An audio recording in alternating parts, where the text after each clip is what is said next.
Hello everyone, it's Cherif from Rebel Technology and welcome back to the episode 3 of Max Gen Synth Voice tutorial. So on this episode, what we're going to do is we're going to go through the steps of how to upload what we've made on the previous 2 episodes. And even if you're a veteran coder who's been pumping out lots of OWL patches, this is actually an important episode to check out because we have quite a few changes since the version 2 release. As you may noticed, since we released the OWL version 2 and many of our new hardware lines, including Lich, Magus, Wizard and many more, you can see there's a lot of variety in the hardware settings. And this came with a little challenge of how to assign all the controls of different hardware configurations. So what we have developed is basically a kind of a metadata tagging system.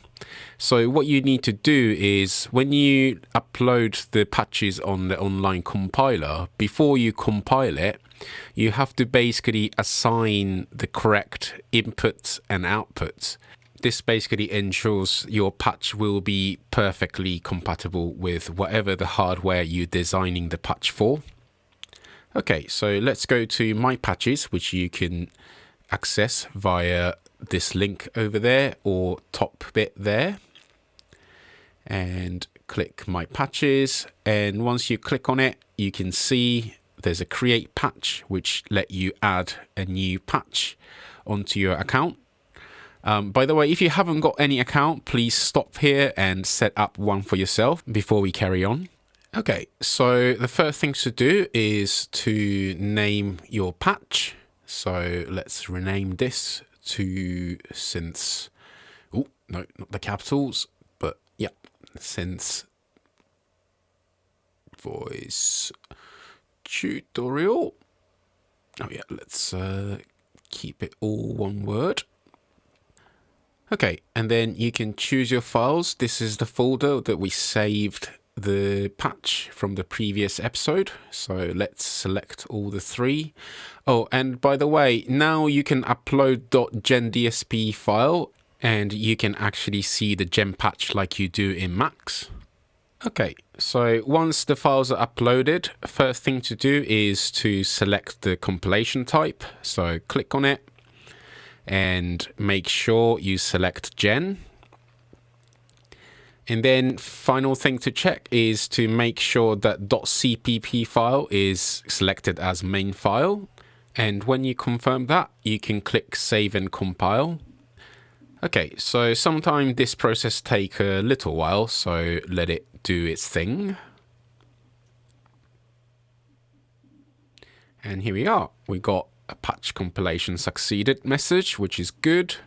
Okay, so when you upload the .gendsp file, as you can see the gen patch like you see in Max, and that's normally quite handy. Alrighty, so before we upload this patch, I'm just going to quickly show you what I meant about the metadata matching.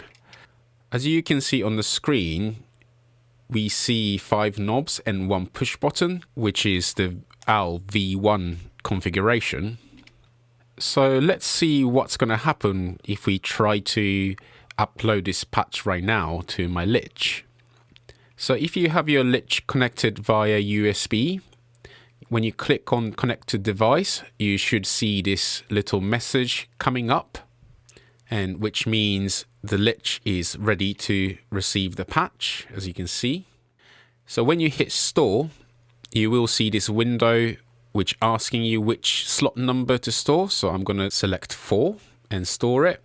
And since we don't have the correct metadata, what you're going to get is this error message saying output parameters not matching. And when you see this message, that means you have to edit the patch and edit the metadata to fit your patch. Okay, so how do we do this? And it's pretty simple. All you have to do is click on this pencil icon, which is your edit patch icon. And when you do, you will notice the compiler changes the look. because now it's in the edit mode and you can actually see this buttons of add parameter and then add button. So with this, you can actually add or remove all the knobs and buttons that you need. Okay, so before we adding stuff, let's rename what we already have. So the param A will be cut off, and then param B will be Q for the resonance, and then C will be the pulse width modulation. So let's put PWM, and then D for detune. Right. Okay, and then let's add a couple of parameters. And this is for the output, so let's change that to F, and that's going to be our CV1 out. And then add one more output, and that's going to be our CV2. And just be careful because these parameters will be organized alphabetically, so things will kind of get swapped. And let's add 3 more parameters, and these are for the CCs. So, okay, so parameter AA, that's going to be our VCA attack. And then AB will be the release.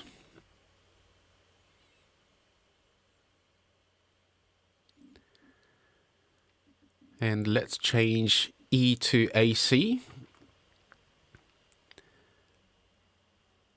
And where it's gone? Oh yeah, down there. Okay, so that's going to be our oscillator mix. And then AD will be our potamento. Okay, so that's all of our parameters done. So let's move on to the buttons, which is on the bottom. So since we have 2 LED push buttons and the gate out, so we need to add one more input and change that name to LED1. And then the second one will be LED2. So these are our gate inputs. And then let's add one more button and change this to output, because that's for our gate out.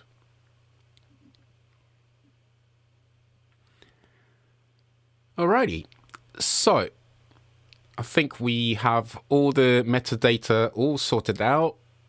It's all look good, so let's hit save. And now you can see the patch window is updated with correct parameters and buttons. Okay, so let's just check through that we got all the names right. That's all good.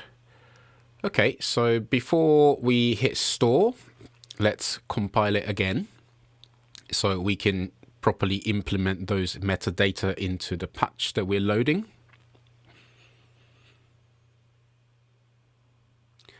Okay, that's good. And then let's hit store and select the same slot so we can overwrite it. And it looks okay, but yeah, let's just reload the page quickly because it didn't get rid of that error message. So let's try again. And number 4. Okay, great. So we didn't get any error message, which is great. I think everything is all loaded and ready to go. So what I'm going to do is I'm going to switch from this computer screen to my modular setup, and we're going to have a little jam and check out how the patch sounds in real life. All right, so now we can see the Lich, and before we get into the actual jamming bit, let me just quickly explain what I've done patch-wise.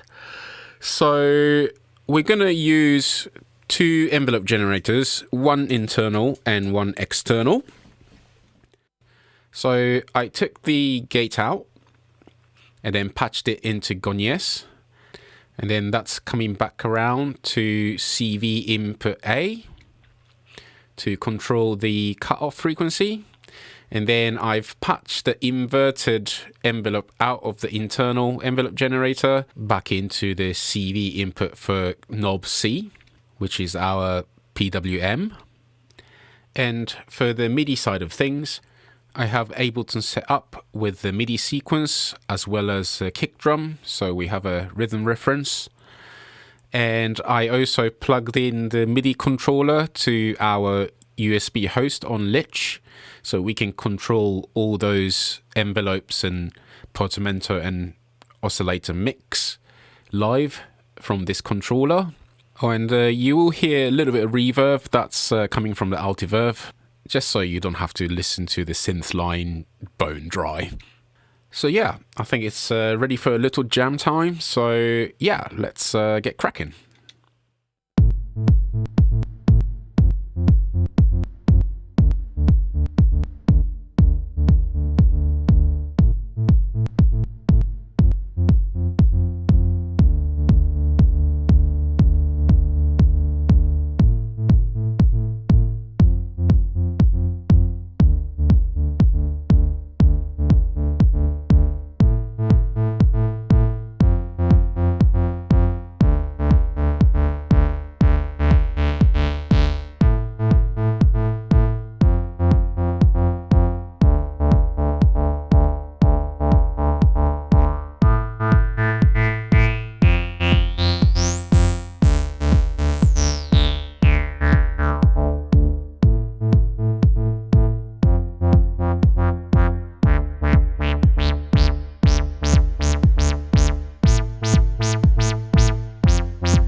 Alright, so hope you enjoyed my little techno jam.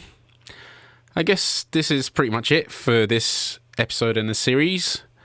But before we wrap this up, I just wanted to sort of leave you with a kind of little homework in a way. And the reason why I say this is because I'm genuinely happy how this patch turned out.